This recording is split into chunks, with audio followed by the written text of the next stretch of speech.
और दोस्तों बात वहां तक सीमित नहीं है। जैसे मैंने बताया, इस्राएल की सबसे बड़ी तेल रिफाइनरीज में से एक हैफा की तेल रिफाइनरी पर भी हमला हो रहा है। मैं एक बात स्पष्ट कर दूं दोस्तों, ये जो वीडियोस आ रहे हैं ये छुप छुप के वीडियो लिए गए हैं क्योंकि इस्राएल के अंदर वीडियो लेना अपराध है। अगर आपने वीडियो लिया किसी हमले का तो आपको जेल में डाल दिया जाएगा। लिहाजा जो वीडियोस आ रहे हैं, नंबर एक, या तो एआई जेनरेटेड हैं, और जो वीडियो मैं आपको दिखा रहा हूं वो सब कंफर्म्ड हैं।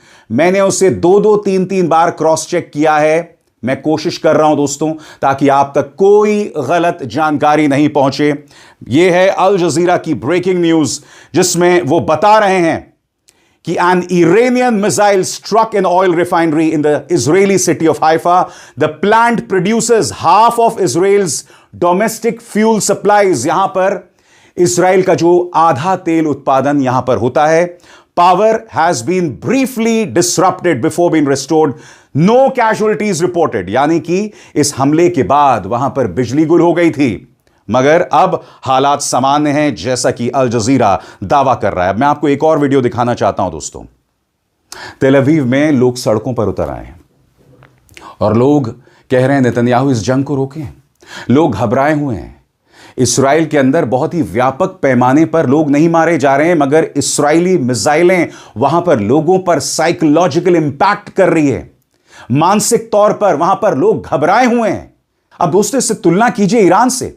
ईरान में 1500 लोगों को मार दिया इस्राएल ने, मगर लोग वहां सड़कों पर है। कल किरमान शाह की मैंने यह तस्वीर आपको दिखाई थी। देखिए, मोमबत्तियां हाथ में टॉर्च लेके लोग प्रदर्शन कर रहे हैं, अपने शहीदों का सम्मान कर रहे हैं, मगर दूसरी तरफ इस्राएल में लोग सड़कों पर हैं। त्राहिमाम मचा हुआ है, रो रहे हैं, नेतन्याहू को गाली दे रहे हैं कि बंद करो इस युद्ध को।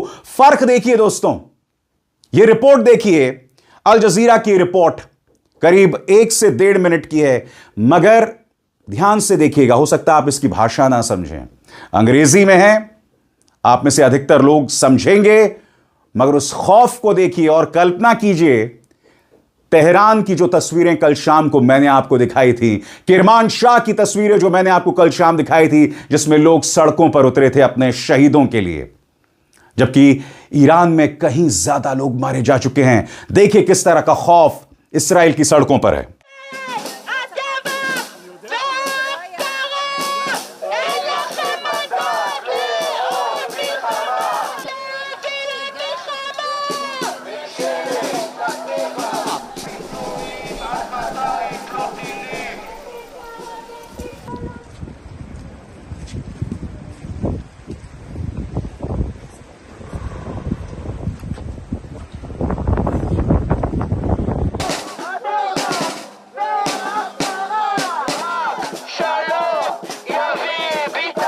Standing here today calling the Israeli government, demanding that they immediately stop the war with Iran.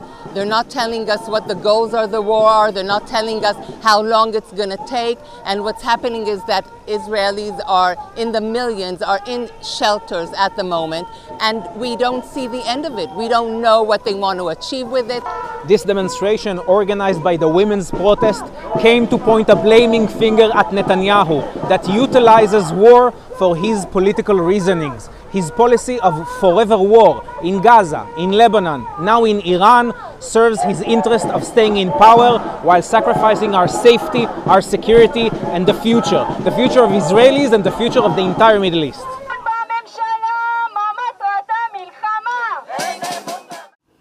और इस खौफ की वजह है दोस्तों, जिस तरह से लगातार ईरानी मिसाइलें जहां पर चाहे आकर गिर रही हैं। मैं आपको उत्तरी इजराइल का यह लम्हा दिखाना चाहता हूं। यह भी अल जजीरा का वीडियो है दोस्तों। यहां पर देखिए किस तरह से एक मिसाइल फ्रैगमेंट आकर गिरता है, देखा जाए।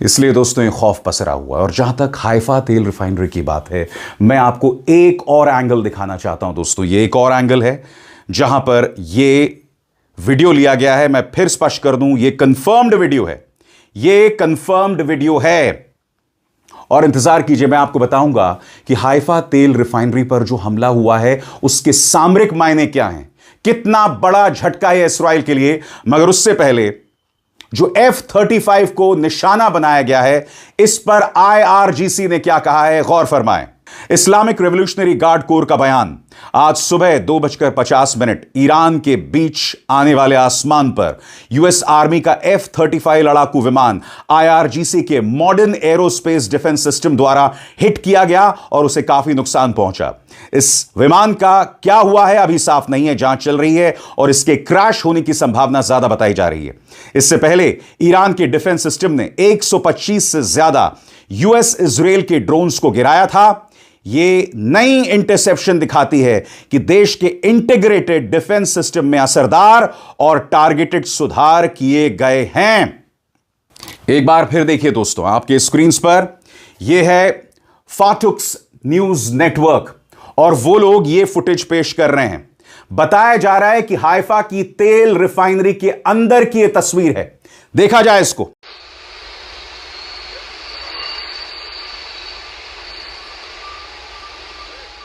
और अब मैं आपको बताने वाला हूं कि ये जो हमला हुआ है हाइफा की तेल रिफाइनरी पर, इसके क्या मायने हैं, गौर फरमाएं आपके स्क्रीन पर। ईरान अब इस्राएल के किसी भी टारगेट को मार सकता है कि ईरानी मिसाइल ने हाइफा की तेल रिफाइनरी के बिल्कुल बीच में हमला किया, जिससे इस्राएल में बिजली कट गई। हाइफा रिफाइनरी बाजान देश की सबसे बड़ी और सबसे अहम फ्यूल फैसिलिटी है, जो लगभग 50 से 60% नेशनल फ्यूल सप्लाई देती है। यह रोज लगभग 1,97,000 बैरल ऑयल प्रोसेस करती है, यानी इस्राएल के ट्रांसपोर्ट, एविएशन और मिलिट्री फ्यूल का बड़ा हिस्सा इसी पर डिपेंड करता है। इस्राएल में इस वक्त 2 तेल रिफाइनरी हैं। अब आपके जहन में सवाल होगा दोस्तों कि यह जो दावा किया जा रहा है, जो कई एक्सपर्ट्स दावा कर रहे हैं हाइफा तेल रिफाइनरी के बारे में, इसकी हकीकत क्या है? तो वो हकीकत अब मैं आपके सामने पेश करने वाला हूं। एक एक करके पॉइंटर्स पर गौर कीजिएगा। हाइफा रिफाइनरी बाजान वाकई इस्राएल की सबसे बड़ी तेल रिफाइनरी है। इसका कैपेसिटी लगभग 1,97,000 बैरल के आसपास माना जाता है। इस्राएल में 2 मेन रिफाइनरीज हैं, हाइफा और अशडोड। यह फैसिलिटी फ्यूल सप्लाई में काफी महत्वपूर्ण किरदार निभाती है। यह हकीकत है, जो दावा किया जा रहा है वो हकीकत है। और दोस्तों, इसी मंच पर मैं आपको लगातार बता रहा हूं कि किस तरह से ईरान जो है वो अमेरिकी रडार सिस्टम्स को तबाह कर रहा है। और अब एक अमेरिकी न्यूज नेटवर्क ABC न्यूज आपके सामने एक रिपोर्ट लेकर आया है कि ईरान मन मुताबिक अपनी मर्जी से जब चाहे अमेरिकी रडार्स को तबाह कर रहा है। करीब 50 सेकंड की रिपोर्ट है, देखा जाए। Iran has been launching drones and missiles at US air defense radar systems across the Middle East, trying to blind its ability to detect attacks. Oh my God. And thanks to satellite images and verified videos, we know they've been having some success. ABC News analysis suggests at least 10 US radar sites have been struck since the start of the war, and at least some have suffered damage. This video shows an Iranian drone slamming into a radar dome at the US's Manama base in Bahrain. In this satellite image, you can see the 2 white radar domes, and in the next, both gone. Another satellite image of a US base in Saudi Arabia shows a plume of smoke rising from a building known to have recently housed an AN/TPY-2 radar system. क्या इसी का परिणाम है कि अब America जो है वो ईरान की तेल पर जो पाबंदी लगाई थी उसे हटा रहा है? सही सुना दोस्तों, आपके स्क्रीन पर इस खबर पर गौर कीजिए।